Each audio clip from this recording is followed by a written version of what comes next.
29절 한 절 말씀입니다. 143쪽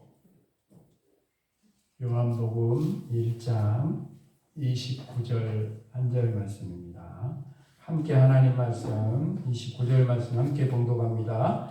이튿날 요한이 예수께서 자기에게 나오심을 보고 이르되 보라 세상 죄를 지고 가는 하나님의 어린 양이로다. 아멘. 할수록 참 오늘도 예배를 드리고 말씀을 전합니다만 참으로 우리들 가운데 주일에도 그런 말씀 드렸습니다만 은혜를 사모하고 기도를 사모하는 마음들이 점점 약해져 가는 건 아닌가. 교자로서 늘 그것이 다른 거 걱정이 안 되고 그게 걱정이 됩니다. 교회는 기도로 사는 거예요. 교회만 그렇습니까? 나라도 그렇고 여러분의 가정도 자녀들도 기도로 사는 거예요. 생명줄이에요. 생명줄. 생명줄이 연결이 끊어져 버립니다. 제가 그 말씀을 드렸어요. 여러분 다시 드립니다. 자녀들을 위해 여러분이 기도한다는 건 탯줄을 통해 엄마 탯줄을 통해 자녀들이 다 영양분을 받아가지고 아기가 건강해지는 것처럼 여러분의 하나님 앞에 기도하는 그 기도가 생명의 연결이 일어나서 자녀들의 앞길이 열리는 거예요. 그러니까 기도의 자리 오늘도 다시 말씀드립니다만 은혜를 사모하는 마음, 기도를 갈급해 하는 그 마음은 주님 오실 때까지 우리가 변치 않아야 된다. 그것이 바로 다른 것이 아니라 그것이 목회자를 돕는 것. 다른가? 기도로 밀어주는 거예요, 여러분. 목회자는 다른가? 목회자도 여러분을 위해 하는 게 뭐예요? 기도하는 거예요. 여러분도 목회자를 기도하고 기도가 살아날 때 모든 것들이 살아나는 거예요. 오늘 1장을 계속 함께 나눕니다만 요한복음 1장은 요한복음의 서론에 해당되는 부분이죠. 그래서 1절이나 18절까지는 서론 중에서도 이제 머릿말에 해당되고 19절부터는 이 본문이 앞서가는 19절부터 본문 앞에 28절까지는 세례 요한이 와서 세상에 빛이 오시는데 그 빛의 증인으로 세례 요한이 와서 자신을 찾아온 사람들을 향해서 뭐라고 합니까? 자신은 그리스도가 아니다. 밝히는 내용이 쭉 나와요. 그러면 누가 그리스도예요? 세례 요한이 아니면 누가 그리스도입니까?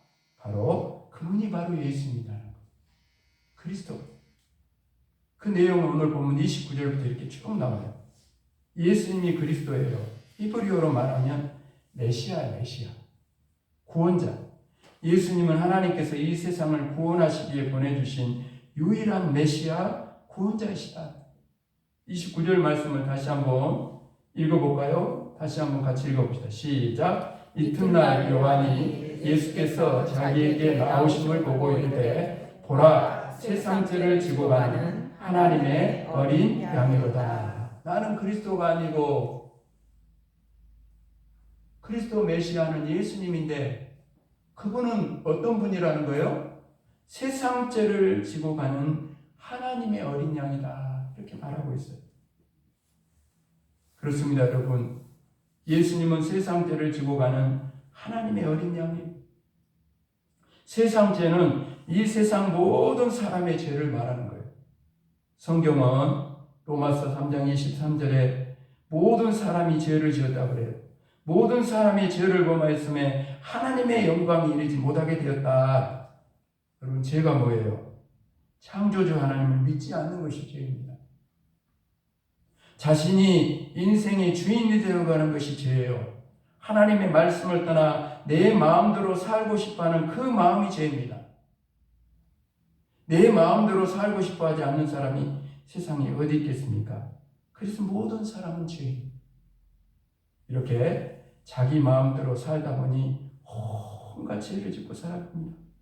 사람들은 행동으로 죄를 짓지 않으면 죄가 아니라고 생각하지만 사랑 여러분, 성경은 마음으로 지은 죄도 죄라고 말씀하고 있어요. 우리는 그 사람이 마음속으로 어떤 죄를 짓는지 알지 못합니다. 얽힌 물 속은 알아도 한길 사람 속은 모른다고 웃고 있는데 뒤로 뒤통수 수 있는 사람들 있잖아요. 어떻게 알 거요? 속마음을 우리는 몰라요. 그러나 하나님은요, 다 알고 계십니다. 다 보고 계셔요. 다 알고 계셔요. 하나님 우리 마음속을 살피시는 분이에요. 그래서 여러분, 하나님 앞에 서면 다 죄인인 거예요. 한 사람도 죄인이 아닌 사람이 없어요. 여러분, 오늘도 제가 말씀드립니다만, 내가 죄인인 것을 깨달아야 비로소 구원의 문이 열리는 거예요. 절대로 인생의 출발, 인생의 바른 목적을 따라서 살아가고 신앙의 바른 목적을 따라 살아가기 위해서는 십자가 앞에 서야 되는 거예요. 반드시 십자가 앞에 서야 돼요. 이 십자가에서 모든 내가 죄인임을 온전히 고백하고 그 죄가 십자가 보혈로 예수 보혈로 온전히 해결되지 않으면 구원의 문도 열려지지 않고 인생의 새로운 출발도 안 되고 신앙의 새로운 출발도 20년 30년 믿어도 절대로 출발이 안 돼요. 십자가로부터 시작하는 거예요. 그래야 구원의 문이 열려요.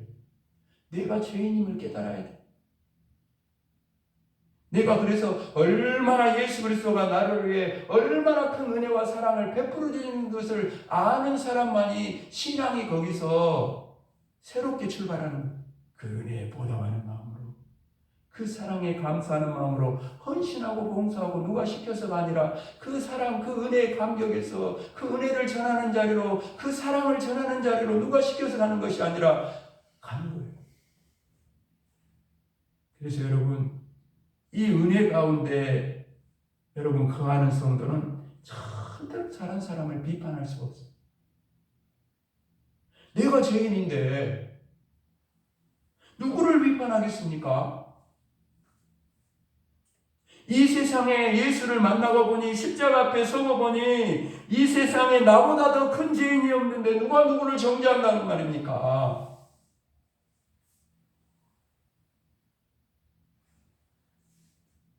주님 앞에서 태산과 같은 내 죄만 주님 앞에 나오면 상대방의 티를 빼는 것이냐. 내 안에 들보가 보이는데 태산 같은 죄가 보이는데 누구를 비판하고 정죄하겠습니까?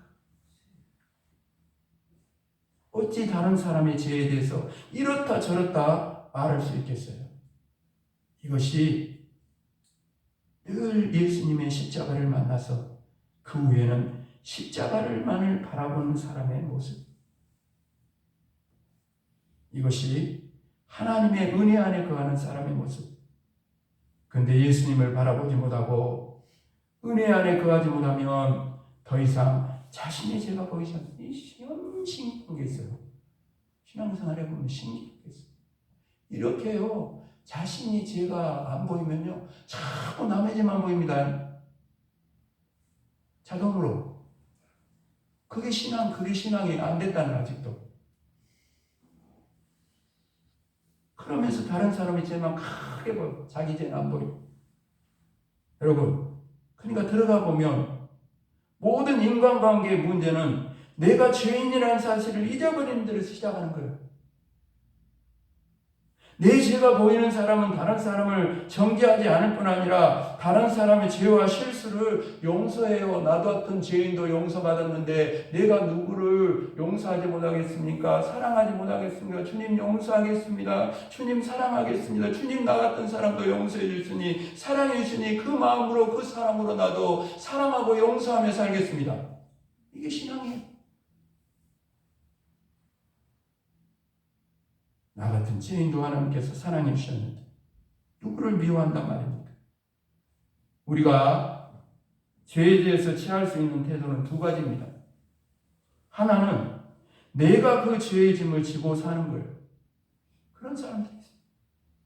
이렇게 죄의 짐을 지고 사는 사람은 마지막에 자신이 지은 죄값을 자신이 치르게 되어 있어요. 그 죄값은 영원한 사망이요 지옥의 심판입니다. 근데 죄에 대해서 우리가 취할 수 있는 또 다른 방법이 있어요. 그것은 나의 짐을 예수님께 맡깁니다. 누구라도 예수님께 자신의 죄의 짐을 맡길 수 있어요.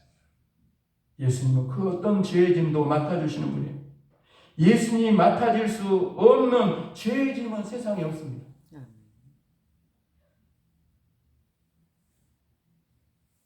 간음죄도 살인죄도 예수님은 다 맡아주십니다. 예수님은 세상이 모든 죄를 지시기 위해 이 세상에 오신 하나님의 어린 양이기 때문에 죄짐 맡은 우리 구주 어찌 좋은 친구인지 걱정 근심 무거운 짐 우리 주께 맡기세. 오늘도 여러분 우리가 진심으로 회개하고 예수님께 모든 죄를 맡기면 우리를 다스리던 죄가 그때부터 힘을 잃어버려요. 죄를 짓고 눈물로 얘기하는 성도는 죄를 짓기 전보다 예수님께 더욱 가까이 나아가게 됩니다. 그렇게 예수님과 가까이 나아가면 그 순간부터 죄가 싫어져요. 예수님을 기쁘시게 하는 거룩한 삶을 살기 위한 소원이 생겨납니다. 여러분, 이 소원 때문에 죄와 싸우는 자가 됩니다. 이렇게 해서 결국은 죄를 이기게 되고 예수님의 거룩한 신부로 살아가게 되는 겁니다. 이것이 회개의 능력입니다. 그러니까 목사가 단에 서가지고 회개하시오. 여러분, 그게 복인 줄 알아요. 복인 줄 알아야 돼. 회개만한 큰 복이 어디 있어. 예수님은 모든 죄를 오늘도 지시는 분, 미시는 분. 예수님이 용서하지 못할 죄는 없어요. 예수님께 여러분 오늘도 이 자리에 나왔습니까? 십자가 아래 예수님께 모든 여러분이 자녀의 짐을 다 지고 갈 거예요? 다 책임질 거예요? 다 예수님이 십자가 아래 맡기십시오. 다 내려놓고 맡기십시오. 그러면 어떤 죄도 용서해 주실 줄로 믿습니다. 아멘. 오늘 여러분 세례 요한은 예수님을 세상 죄를 지고 가는 하나님의 어린 양이라고 증언하고 있어요. 어린 양의 의미에 대해서 가장 정확하게 알려주는 것이 어디냐면 출애굽기 12장 아닙니까? 거기 바로 6월절 어린 양 이야기가 나오잖아요. 하나님께서 애굽의 종으로 있던 이스라엘 백성들을 구원하시기 위해서 애굽에 10가지 재앙을 내리는데 마지막 10번째 재앙이 뭐예요? 10번째 재앙이 뭐예요? 장자의 죽음이잖아요. 짐승으로부터 바로의 아들들까지 장자가 다 죽는 죽음이에요. 이 장자의 죽음은 사실은 모든 사람의 죽음을 의미하는 거예요. 하나님께서 이스라엘 백성을 구원하기 위해 죄 없는 애굽 사람만 심판하신 거예요. 애굽 사람은 자신들이 지은 죄에 대한 심판을 받은 것이고 장자의 죽음을 통해 죄로 인하여 모든 사람이 죽게 될 것을 보여준 거예요. 그렇다면 애굽 사람은 죄인이고 이스라엘 사람들은 죄인이 아닙니까? 아닙니다. 애굽 사람도 이스라엘 사람도 똑같은 죄인이에요. 그래서 애굽 사람만 죽음의 심판을 받은 것이 아니라 이스라엘 사람도 죽음의 심판을 받을 수밖에 없어요. 그런데 이스라엘 백성들은 장자가 죽는 재앙을 당하지 않았습니다. 여러분, 그 이유가 바로 6월절 어린 양 때문에. 하나님께서 애굽 땅을 심판하시는 날 저녁에 이스라엘 백성들에게 어린 양을 잡아서 그 피를 집 좌우 문설주와 임방에 바르라고 말씀하십니다. 그리고 이렇게 말씀하셔요. 그 밤에 하나님이 말씀하시는 거예요. 그 밤에 애굽 땅에 두루다니며 사람이나 짐승을 막론하고 애굽 땅에 있는 모든 처음 난 것을 다 치고 애굽의 모든 신을 내가 심판하리라. 나는 여호와라. 내가 애굽 땅을 칠 때 따라합시다. 그 피가 너희가 사는 집에 있어서 너희를 위하여 표적이 될지라. 내가 피를 볼 때에 너희를 넘어가리니 재앙이 너희에게 내려 멸하지 아니하리라. 아멘. 오직 피로만 가능한 거예요. 어린 양의 피를 바른 집은 구원을 받는다는 말씀입니다. 그 집에 사는 사람이 착하기 때문에, 선을 많이 했기 때문에, 성경을 많이 알기 때문에, 기도를 많이 했기 때문에 구원받는다는 말씀이 아니에요. 그 집에 사는 사람, 하나님의 심판을 피할 수 있는 유일한 방법은 어린 양의 피밖에 없다. 그 피를 보고 넘어가겠다. 그게 6월절이. 아무리 악한 자랄지라도 어린 양의 피를 바른 자라면 구원받을 수 있다는 말씀입니다. 주 예수를 믿으라. 그리하면 너와 내 집이 구원을 받으리라. 여러분, 이스라엘 백성을 사망의 심판에서 구원한 어린 양은 누구를 말합니까? 예수님이죠. 그래서 세례요한은 예수님을 보고 정확하게 말씀하는 거예요. 보라, 세상 죄를 지고 가는 하나님의 어린 양이로다. 여러분, 어린 양이 예수님이라면 어린 양의 피는 무엇을 말합니까? 바로 예수님의 피를 말합니다. 예수님께서 십자가에 쓰인 그 보혈을 말하는 거예요. 요한일서 2장 7절 말씀입니다. 그 아들 예수의 피가 우리를 모든 죄에서 깨끗하게 하실 것이요. 그렇습니다, 여러분. 오직 예수님의 피로만 죄를 용서받아요. 예수님의 피가 모든 죄에서 우리를 깨끗하게 하십니다. 예수님의 피가 우리를 정결하게 합니다. 교회 오래 다녔다고 구원받는 것이 아니에요. 예수님의 피로만 구원받는 것입니다. 성경을 많이 읽었다고 구원받는 게 아니에요. 예수님의 오직 보혈, 예수님의 피로만 구원받아요. 헌금을 많이 한다고 구원받는 것이 아닙니다. 예수님의 피로만 구원받아요. 어린 양의 피를 집 좌우 문설주와 임방에 바른 집이 구원을 받는 것처럼 예수님의 피를 마음에 바른 자가 사망에서 구원을 받는 것입니다. 오늘 여러분 예수님의 피를 발랐습니까?